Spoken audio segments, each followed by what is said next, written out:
Magandang araw mga kaibigan. Samahan niyo po akong muli para sa isang kwento ng pag-ibig na tiyak nakapupulutan ng aral at magpapaantig sa inyong mga puso. Pero kung bago ka pa lamang, ay pakilike po ng ating video. Pakiclick ng subscribe button, gayon din ang bell icon para lagi kang updated sa mga susunod ko pang upload.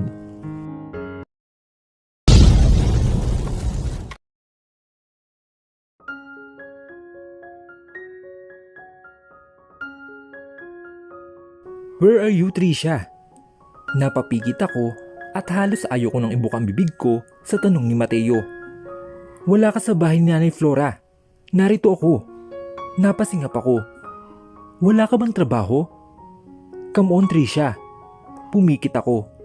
Nasa biyahe kami ng anak ko. Napasingap si Mateo.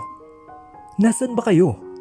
Ramdam na ramdam ko ang takot at taranta sa kanyang boses. Pupunta lang kami sa kaibigan ko. Why? Bigla akong nainis. Bakit?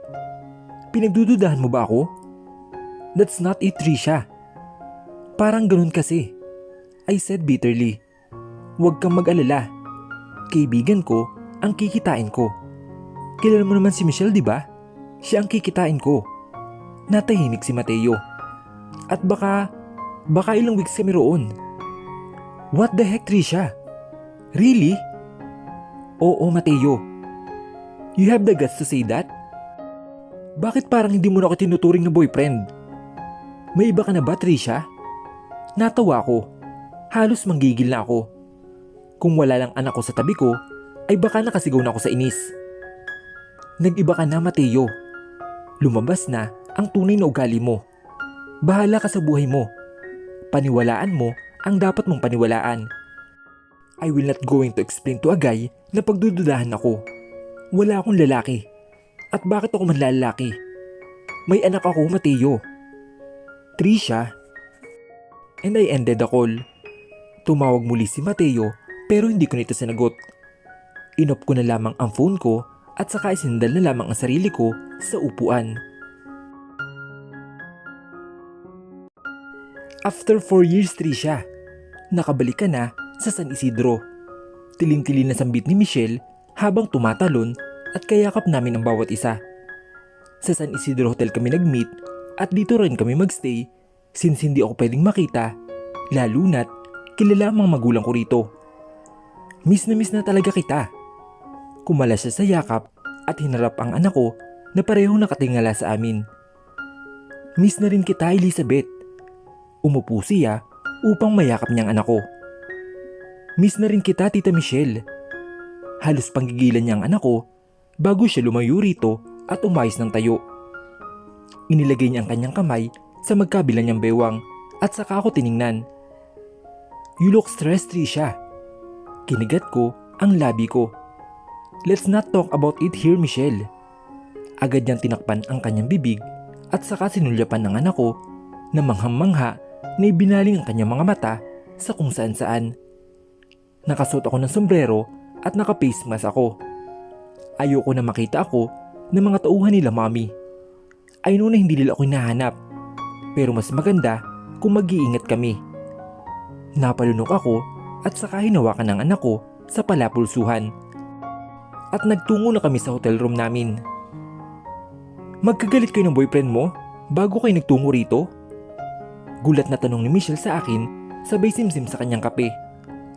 Ano ba ang nangyari? Dahil ba sa akin? Umiling ako at sumimsim na rin sa kape ko. Nasa may balcony kami. Gabi na at pareho kaming bagong ligo. Ramdam na ramdam ko ang lamig at nakakahinga ko ng maluwag dahil sa lugar na ito. Of course not. Pagtanggi ko. Hindi ko alam. Sinumulan niya din akong pagdudahan na may ibang lalaki ako. All of a sudden. What the F, Trisha? Halos sigaw iyon. Namilog ang mata ko at agad ko siyang sinaway. Sinilip ko ang anak ko na naglalaro ng kanyang laruan sa may carpeted na floor. Hinaan mo nga ang boses mo. Baka marinig ka ng anak ko. Saway ko, sabay laki ng aking mata. Tumikim siya. Sorry, Trisha. Pero humina na ang boses niya. What the F? Bigla-bigla ang pagbabago ba iyan? Napailing na lamang ako. Alam mo Trisha, ang gulo. Pero nagsasabi ako ng totoo. Siya nga si Diego. Kumalabog ang puso ko at napatingala. Ano ba talagang gusto niya? He was looking at you before. Hindi ko talaga lamang rason, Trisha. But legit talaga na binigyan ng pera ang mga magulang mo. Kumirot muli ang puso ko. Pero bakit? Bulong ko sa kalangitan. Wala namang kaming feeling sa isa't isa nang ginawa namin iyon. It was just a one night stand. Hindi ko rin siya masyadong kilala at ang tagal na nun. Masaya na ako sa anak ko. Sadya ba talaga ang lahat? Ang paglapit niya sa akin? Ang araw-araw na pagbisita niya sa restaurant noon? Gusto kong maiyak kasi nadala ako sa mga ganun niya. Siguro masyado akong na-amaze at nadala na tanggap niya ang anak ko. Siguro iyon. Naibaba ko ang tingin kay Michelle nang hinawakan niyang kamay ko. Huwag kang mag-alala, Trisha. Kikitain natin ang dati niyang empleyado. Isa iyon sa pinagkakatiwalaan ni Mateo pero itinakwil dahil nag-traitor para sa pera. Umawang ang labi ko. Paano ka nagkaroon ng koneksyon? She grinned at me. My boyfriend, Trisha. Namilog ang mata ko. Hindi ko muna ipapakilala sa iyo ang boyfriend ko dahil masyado yung busy sa buhay. But he helped me to find the person. Umawang ang labi ko. Kaya huwag kang mag-alala. Nandito lang naman ako. Ikaw lang naman ang kaibigan ko, kaya magtutulungan lang tayo, Trisha. We will help each other. We will comfort each other and we will support each other. Kung ano man ang mga desisyon natin sa buhay, ay support tayo. Nangilid ang luha ko sa aking mga mata. Iniwan ako ng lahat.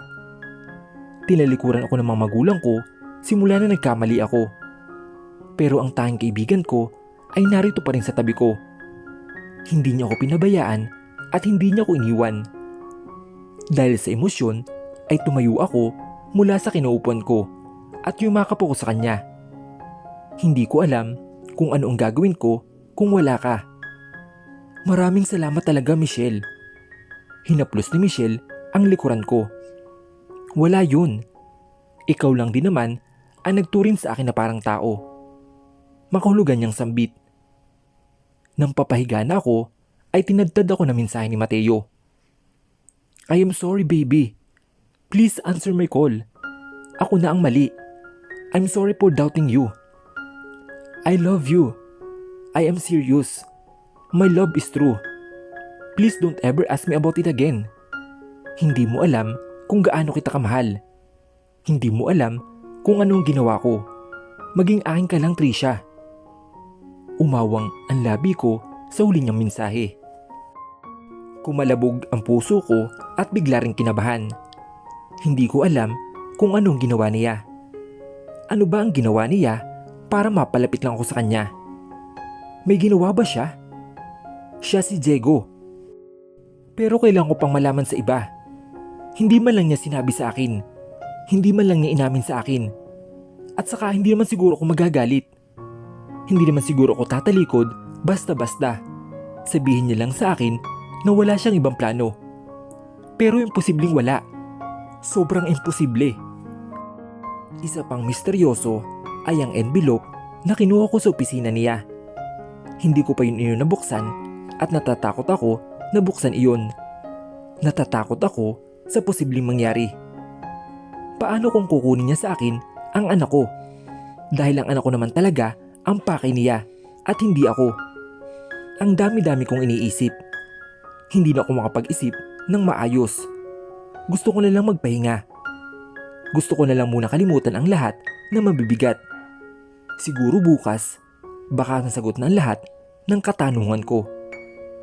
Natigil ulit ako sa pagmumuni-muni nang biglang nagbip ang phone ko. Nang sinilip ko ito, ay mensahe ito ni Mateo. Alright, I will give you some space. Space doesn't mean we are breaking up. It won't happen, Trisha. I will never let it happen. Nangilid ang luha ko sa aking mata. Sana sabihin niya na lamang ang sekreto niya. Mas masasaktan ako na hanggang ngayon ay tinatago niya. He is Diego. Bakit ba ayaw niyang aminin man lang? Hindi ko rin naman siya makumpronta dahil na rin nagdadalawang isip ako at baka isang pagkakamali lang pala. Sa isang pribado na restaurant tayo. Nagbayad ako para sa atin lang. Umawang ang labi ko sa sinabi ni Michelle. Karga-karga kong anak ko habang nakasakay kami sa elevator. Dala-dala ko ang envelope na hindi ko pa alam ang laman. Kinakabahan ako. Tingin ko ay baka may malalaman ako na ikakabagsak ko. Relax, Trisha. Ramdam na ramdam ko ang kaba mo. Sabi ni Michelle sa akin na nakalbas kami. Inayos ko ang sombrero ko at hinawakan ako ni Michelle sa palapulsuhan dahil siya ang magdadala sa akin sa lugar na iyon. Anak, sa labas muna kayo ni Tita Michelle ha. Hinawakan ko ang mukha ng anak ko at ngumiti ako sa kanya. May kakausapin lang si Mami. Tumango ang anak ko at saka ngumiti sa akin. Okay po, Mami. Binitawan ko na siya at saka tinanguan si Michelle. Huminga ako ng malalim at saka tinalikuran sila. Nasa isa sa mga pinakamahal na restaurant kami sa San Isidro. May mga pribadong pagkain na ikaw at ang kasama mo lang ang naroroon at walang ibang kasama. Parang katulad lang sa dati kong trabaho noon. Sa restaurant ni Mr. Wang na may sariling VIP room. Nang pumasok ako sa loob, naghihintay sa akin ang isang lalaki na hindi pamilyar sa akin.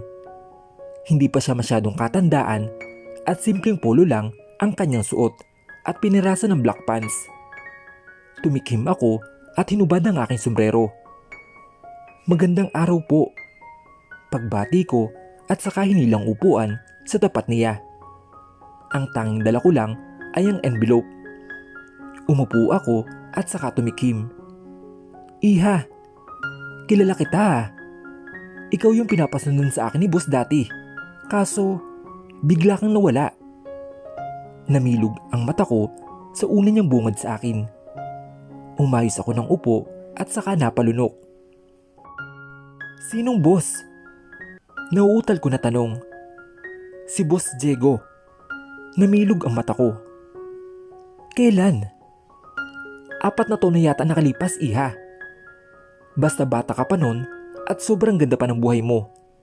Ngumiti siya sa akin. Kaso bigla kang nawala na parang bula. Nanginginig ang kamay ko. Kinuha ko ang phone ko at naghanap ako ng picture ni Mateo at pinakita sa lalaki. Siya ba si Diego? Siya ba ang boss mo? Tanong ko dito. Nanliit ang mata ng lalaki at kalaunan ay tumango ito. Siya nga, iha. Pero masyado pa siyang bata noon. 20 pa yata ang edad. At marangal ang trabaho ko, iha.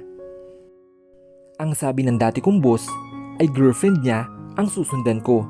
Kaya sinunod ko siya. Para akong natulala saglit. Hindi ko alam kung nagsasabi ba ng totoo ang lalaking ito sa akin. Pero si Michelle ang nagdala nito sa akin. Kanang kamay ka rin niya, Rati. At ang sabi, trinidor mo raw siya. Malungkot na umiling ang lalaki sa akin at napayuko. Hindi ako ganun, iha. Masyado lang nagalit ang mami ni Diego sa akin kaya nagawa niya akong sirain sa sarili niyang anak. Umawang ang labi ko. Bakit niya po ako pinasusundan? Hindi niya po ako girlfriend. Nagkakamali lang po siya. Umiling ang lalaki. Hindi ako nagkakamali ng sunod, iha. Kasi may picture. Pero bakit? Titingnan ko raw kung lumaki na ba ang tiyan ng babaeng sinusundan ko. Namilog ang mata ko. Parang tumigil saglit ang mundo ko dahil sa aking narinig. Nangatog ang binti ko at halos hindi ko na maisara ang bibig ko. Ang tanging trabaho na ibinigay niya sa akin ay sundan ang babae at sabihin sa kanya kapag may nakikita na pagbabago. Ang halimbawa roon ay ang paglaki ng tiyan mo. Bigla akong kinalibutan. Mateo. Pero minsan, nagsasabi si boss ng kanyang mga plano. Hindi kasi maganda ang relasyon niya at ng kanyang ina. Palagi silang nag-aaway kaya lumaya si boss at gumawa ng sariling mundo. Nakinig lang ako kahit natutulala na. Kailangan ng anak ni boss para sa kumpanya. Hindi kasi maibibigay ng tuluyan ng kanyang ama ang kanyang mana kapag wala siyang anak at wala siyang asawa. Kaya todo pilit ang mami niya na ipagkasundo si boss kay Ma'am Zelay. Doon ako napatingin sa kanya. Tuluyan ng tumulo ang mga luha ko sa aking mga mata. Anak? Kailangan niya ng anak? Tumango ang lalaki. Oo, kailangan niya ng anak.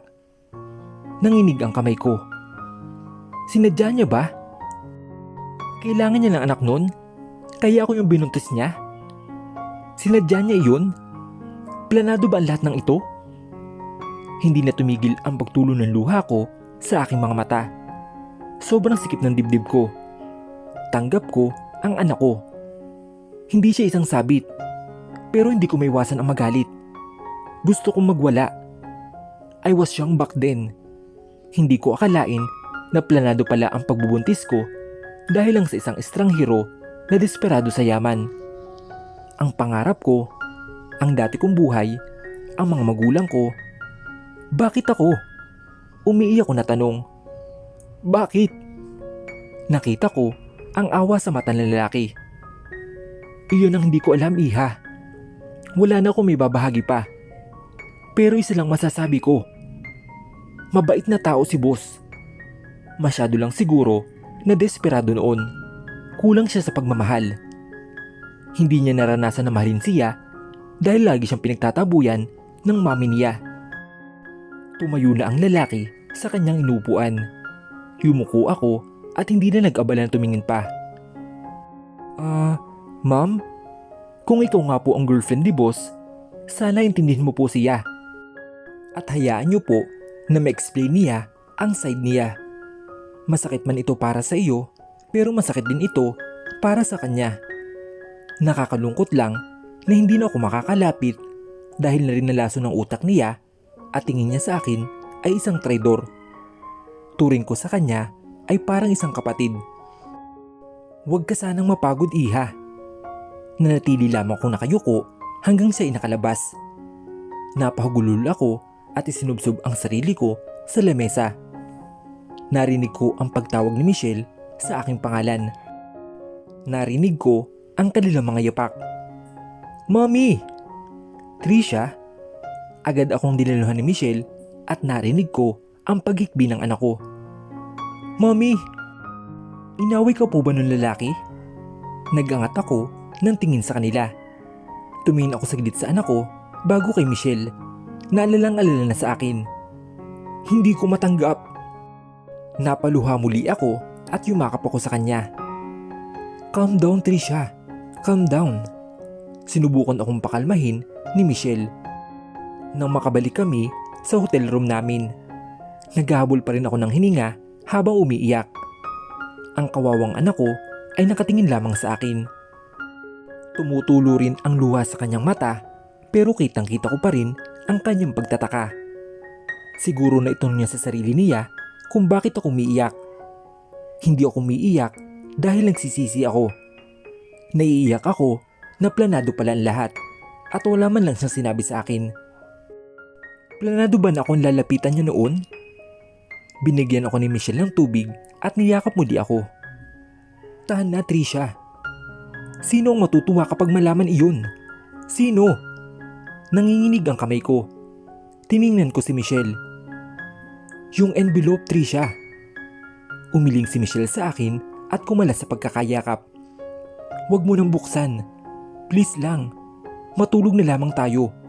O manood tayo ng TV.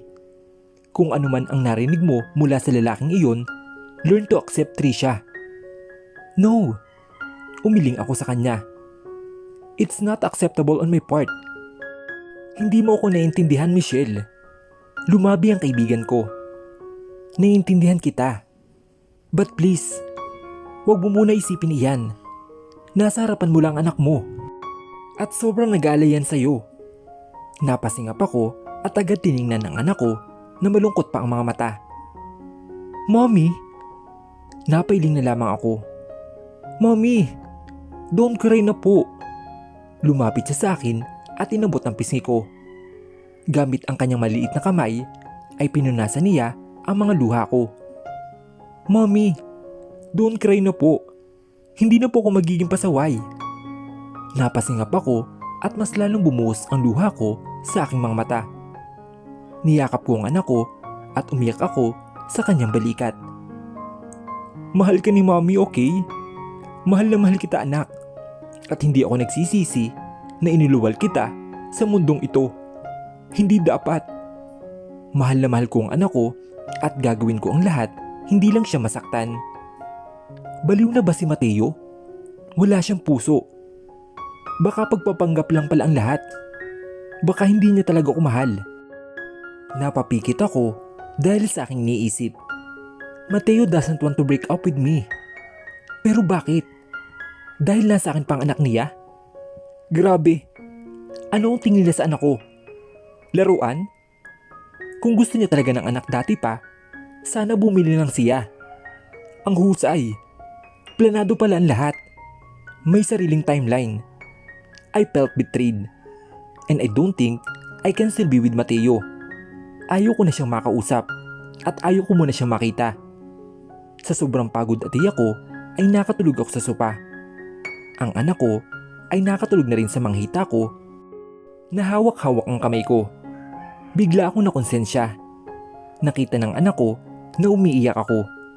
Nakita niya ang pagiging mahina ko. Hindi dapat niya yung makita. I am her strength, so I need to be strong. Maingat ko na binuhat ang anak ko at inilipat sa kama. Nakita ko pa si Michelle na nakaharap sa malaking salamin. Mukha siyang bagong ligo. "Oh, gising ka na pala." Hindi ako sumagot at inilupag ko sa kama ang anak ko. Inayos ko ang comforter at hinanaan ko ang aircon. "Oo, papatulugin ko muna si Elizabeth." "Okay ka na ba?" Natigil ako sa tanong. "Oo, Michelle." Narinig ko ang kanyang pagbuntong hininga. "Trisha, patawarin mo ako." Pero out of curiosity, ay tiningnan ko ang laman ng envelope. And bigla siya natigilan at naramdaman ko na bigla akong kinabahan. Wala ako sa posisyon na sabihin yun sa iyo. "I want you to read it, Trisha." Umawang ang labi ko at mas lalo akong kinabahan. Kinuha niya ang envelope sa lamesa at inilapag sa akin. "Buksan mo, Trisha." Nanginginig ang kamay ko pero ngumiti pa rin. Huminga ako ng malalim bago ko unti-unti binuksan ang laman ng envelope. At nang tuluyan ko na itong nakita, ay nabitawan ko ang laman nito kasabay ng pagguho ng mundo ko. Namimilog ang mata ko habang unti-unti akong yumuko upang pulutin ang papel na laman ng envelope. Nanginginig ang kamay ko na kinuha ito at saka tiningnan at tahimik na binasa ang laman. Tumulo ang luha ko sa aking mga mata at halos maubusan ako ng hininga nang nakita ko ang laman.